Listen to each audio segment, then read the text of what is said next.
جی مسیح کے نام میں آپ کو سلام۔ اگر آپ پاکستان میں رہتے ہیں اور ایک مسیحی ہیں تو آپ نے کبھی نہ کبھی اپنی لائف میں یہ بات ضرور سنی ہوگی کہ ہماری جو بائبل مقدس ہے وہ چینج ہو چکی ہے۔ یہ کہنے والے غیر مسیحی لوگ ہی ہوتے ہیں، ٹھیک ہے۔ وہ آپ کے دوست ہو سکتے ہیں، وہ آپ کے ٹیچر ہو سکتے ہیں، وہ آپ کے کولیگز ہو سکتے ہیں، ٹھیک ہے۔ لیکن اگر آپ ان لوگوں کو یہ بات کہو کہ اگر آپ کے پاس کوئی اصل حالت میں بائبل مقدس پڑھی ہوئی ہے تو پلیز آپ لے کر آئیے تاکہ ہم کمپیئر کر کے دیکھ سکتے ہیں کہ کون سی صحیح ہے اور کون سی غلط۔ تو ان کے پاس کوئی ایسی بائبل نہیں ہوگی جس کو وہ اصل کہتے ہیں، ٹھیک ہے۔ اصل میں کیا واقعی ہماری بائبل چینج ہو چکی ہے؟ تو اس کا جواب بالکل سمپل یہی ہے کہ بالکل بھی نہیں، ٹھیک ہے۔ بائبل مقدس چینج نہیں ہوئی کیونکہ یہ ایسی کتاب ہے جو چینج کرتی ہے لوگوں کے دلوں کو چینج کرتی ہے، لوگوں کے خیالات کو چینج کرتی ہے، لوگوں کی روحوں کو چینج کرتی ہے، ٹھیک ہے۔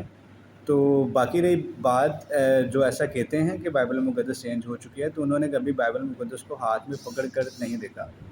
تو میرا نہیں خیال کہ ان کو ایسی باتیں کرنی چاہیے، لیکن وہ وہی باتیں کرتے ہیں جو کہ وہ سنتے ہیں، ٹھیک ہے۔ یہ بالکل ایسے ہی ہے کہ میں کبھی جاپان گیا نہیں، لیکن میں ادھر بیٹھ کے کہیں بولی جاؤں کہ بھی جاپان بالکل بھی ایک اچھا ملک نہیں ہے، ادھر ایسی چیزیں ہیں، ادھر ویسی چیزیں ہیں، لیکن مجھے اندازہ تک نہیں ہے کہ اصل میں جاپان میں ہے کیا، اور میں ادھر لاہور میں بیٹھ کر اندازے لگائی جاؤں کہ جاپان ایسا ہے، جاپان ویسا ہے، لیکن جاپان کا اصل میں مجھے کچھ پتہ تک نہ ہو، ٹھیک ہے۔ تو یہ وہی لوگ ہیں جنہوں نے کبھی بائبل پکڑ کے دیکھی تک نہیں کہ بائبل میں کتنے پیجز ہیں، بائبل میں کتنی کتابیں ہیں، بائبل کے مصنف کتنے ہیں، اور یہ بس منہ اٹھا کر یہ کہہ دیتے ہیں کہ جی بائبل مقدس تو چینج ہو چکی ہے، ٹھیک ہے۔ تو یہ وہ بات کر رہے ہوتے ہیں جو کہ ان کے ماں باپ یا بڑوں نے ان کو سکھائی ہوتی ہے، ان کا اس کو لے کر کوئی ایکسپیرینس نہیں ہوتا۔ تو میں آپ کو یہ شرطیہ کہتا ہوں کہ اگر آپ ایک بار بائبل کو پڑھیں گے تو آپ کی زندگی چینج ہونا شروع ہو جاتی ہے، ٹھیک ہے۔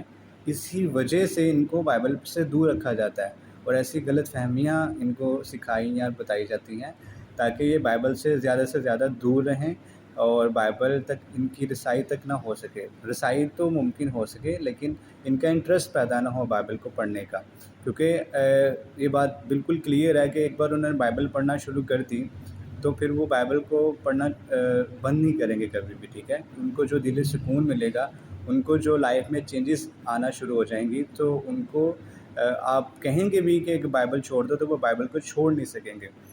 اگر میں خود کی مثال دوں تو میں ایسا انسان تھا جو کہ خدا میں مانتا تک نہیں تھا۔ مطلب ایک تو ہوتا ہے نا کہ چرچ نہیں جاتا یا بائبل نہ پڑھنا ایک الگ چیز ہے، ایون میں خدا تک میں نہیں مانتا تھا، ٹھیک ہے۔ لیکن بس میرے کچھ یاروں دوستوں کی اور میری فیملی کی دعاؤں سے آج میں بائبل پڑھتا ہوں، بائبل کا پریچ کرتا ہوں، اور لوگوں کو بھی یہ سجیسٹ کرتا ہوں کہ اگر آپ نے فری ٹائم میں یا کچھ بھی اگر آپ کو پاس کرنے کو نہیں ہے تو پلیز پلیز پلیز اپنے جو دماغ کو، خالی دماغ کو شیطان کا گھر مت بنائیں، بائبل پڑھیں، خداوند یسوع مسیح کے کلام کو جانیں اور یہ جانیں کہ خداوند یسوع مسیح ہم سے کیا چاہتے ہیں، ٹھیک ہے۔ ہم زندگی اپنی کیسے اور کن اصولوں پر گزاریں جس سے ہماری دنیاوی بھی اور آخرت والی دنیا بھی اچھی ہو۔ باقی رہی بات ان لوگوں کی جو کہ بائبل مقدس کے بارے میں غلط کمنٹس کرتے ہیں، ان کو میں بس یہی کہوں گا کہ بھائی آپ ایک بار بائبل پڑھ کے دیکھو، ٹھیک ہے۔ آپ ایک بار پیدائش سے لے کر، جینیسس سے لے کر ریولیشن تک، مکاشفہ تک بائبل پڑھو، اس کے بعد ہمیں کہنا ہے کہ بائبل نے آپ کو چینج کیا ہے یا بائبل خود چینج ہے۔ Thank you so much.